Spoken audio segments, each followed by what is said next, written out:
And I just want you to capture the strength it takes for this moment to happen. There's Jesus about to go to the cross, and he says to Peter, Peter, just come here. I want you to know that I've prayed for you, that your faith will not fail. And that when you've turned again, you will what? Strengthen your brothers. Who is Jesus thinking of? Well, in this instance, he's thinking of Peter, and this is remarkable. Firstly, what do we learn about Peter and what he's about to do? He's about to go through a trial where he could fail, and we actually know he did. He did fail. That girl who said, you sound like you're from Galilee. Now, that we might read that and go, how would they know? Because the Galileans, which they had their own sort of dialect of Aramaic, and it sounded different because it was mixed in. It was sort of a very Gentile land, and it mixed in with the surrounding nations, and they all spoke a kind of weird Aramaic, which was the language of the Hebrews, compared to those Jerusalem and south of Jerusalem. So when Peter was there and he was saying whatever he was saying, this girl said, that's not Judean, that's Galilean. If you're Galilean and Jesus was Galilean, you were with Jesus. And remember what he said? No, I wasn't. No, I'm not with him. And she said it 3 times, and then he denied Christ 3 times, exactly as Jesus said. And then Jesus looked at him. But this is what, I mean, if I was Jesus, that would not be my prophecy for Peter. My prophecy would be, you don't want to know. It would be harsh, but Jesus wasn't. This requires strength. And this is what Jesus said to him. So now, we know Peter's failed. We know that even when Jesus had told them 12 times, I will be killed, I will rise from the dead, none of the disciples got it. They didn't even get the I will be killed bit. Even though he told them over and over again, they didn't get it. And when it happened, and when the reports that Jesus rose from the dead began to happen, Peter didn't believe it. And so he went to the tomb and he saw, sure enough, it's empty. And then he has the encounter with Christ. As Christ appeared, as Peter went back to Jerusalem, Jesus came into that room and there was Peter. Now, what's Peter thinking Jesus is about to say to him? What would you be thinking? He's going to call it out. He's going to say, I told you you would fail me. You did. But he doesn't. Jesus doesn't do it. That takes strength. When you want to criticize someone and you don't do it, that takes strength. And Jesus had that kind of strength. Then we see that Jesus left that room and was away from the disciples for a few days. And we're not sure why. We don't know. But now I want to pick the story up in the closing book, the closing chapter of John, the Gospel of John, John chapter 21.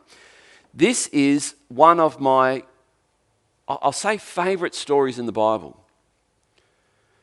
Because I can relate to Peter. I can go, I've failed. I've felt ashamed. I've done stuff. And yet I long to be in Christ's presence. And we see in John chapter 21 a remarkable episode. It's remarkable. Not only is it one of my favourite stories, it's one that I find bewildering. And here it is. We'll pick it up. Verse 1. After this, Jesus revealed himself again to the disciples by the Sea of Tiberias. And he revealed himself in this way. Verse 2. Simon Peter, interesting, named first. Simon Peter, Simon. Simon means reed, easily blows, easily blown. Peter means rock. So John calls him Simon Peter, the one who is supposed to be strong but isn't. Simon Peter, Thomas called the twin, or your translation may have Didymus, the Aramaic for twin. Nathanael of Cana in Galilee, the sons of Zebedee, and 2 others of his disciples were together. Simon Peter said to them, I'm going fishing. What? You're going fishing? What the heck? So you can see this picture is not a great picture here. I'm going fishing. They said to him, we'll go with you. They went out and got into the boat, but that night they caught nothing. Just as day was breaking, Jesus stood on the shore, yet the disciples did not know that it was Jesus. Jesus said to them, children, I find that intriguing. Children, do you have any fish? They answered him, no. By the way, this story tells us that Jesus loved to eat fish. He loved fish. He said to them, cast the net on the right side of the boat and you will find some. Now, Tom, you're a fisherman. You used to have a boat. Did you use both sides of the boat? Or did you just use one side of the boat? Mainly one side of the boat. If I had been on the boat and said, you haven't caught anything for 6-7 hours, Tom, I reckon if you just take your thing and put it on the other side of the boat, you'll catch something. You would have looked at me and thought, what?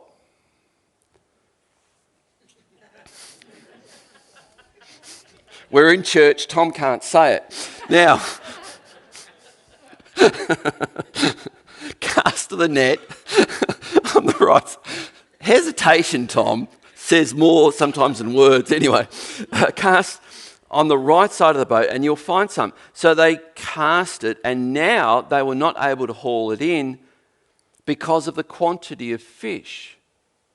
The disciple whom Jesus loved therefore said to Peter, it's the Lord. When Simon Peter heard that it was the Lord, he put on his outer garment, for he was stripped for work, and threw himself into the sea. The other disciples came in the boat, dragging the net full of fish, for they were not far from land, but about 100 yards off. So I guess they're trying to row this thing, and they're struggling because the net is dragging on the bottom of the lake, the Sea of Galilee, the Sea of Tiberias. When they got out on land, they saw a charcoal fire in place. And get this, fish laid on it. And bread. I find that hilarious.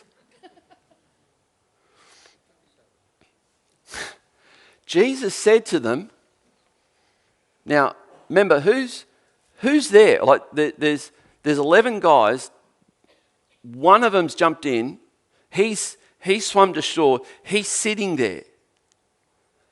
There's 10 guys. They can't haul this. There's too many. 10 guys can't bring the net in. Remember where Peter is? On the other side of the charcoal fire where Jesus is cooking breakfast. We don't know what was said, but we know who was there. We know what was happening. Peter was there, Jesus was there. Jesus says this, bring some of the fish that you've caught. You can imagine these 10 guys going, are you kidding? We have been trying for the last hour and a half to get 100 yards with this net of fish. It's dragging. We can't move it. Notice what happens now. So Simon Peter went aboard and hauled the net ashore.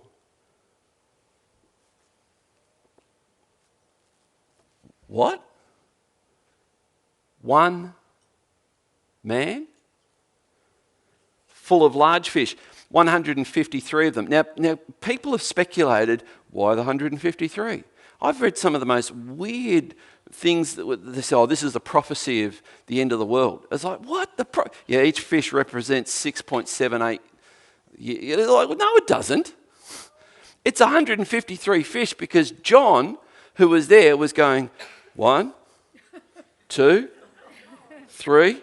And he's looking at Peter and he's going, how the heck did you single-handedly haul in a net for 148? How did you? 149, 152, 153 of the blighters. That was astonishment. That number is astonishment. It's not a biblical numerological number. It's just a big number of fish. 153. And although there were so many, the net was not torn. Can you see what's happened here? Peter came and he was with Jesus. I've got a hunch. And now, women, you are not going to understand what I'm about to say at all. Not at all. Not even you. You're going to take that file of information I'm about to throw out there, and you're going to go, I'm going to file that. I've got nowhere to file it. I can't put it anywhere. So this is what I'm about to say. You won't understand it. But I reckon something like this took place when Simon Peter came ashore, sat down with Jesus across from the charcoal barbecue, and I reckon they just were there and they didn't say anything.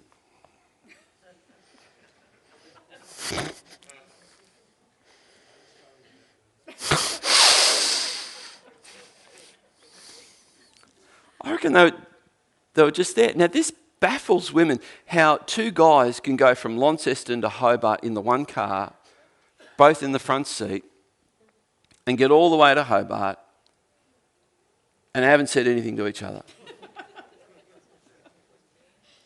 Yeah, but for women, let me help you out just a little bit. And neither of them think that's a problem. I know it's hard. But I think I got a feeling that Jesus and Peter were there and words weren't exchanged. But something was exchanged. Weakness for strength. Forgiveness. Slate being wiped clean. The guilt that Peter felt from betraying him in that courtyard when that girl challenged him.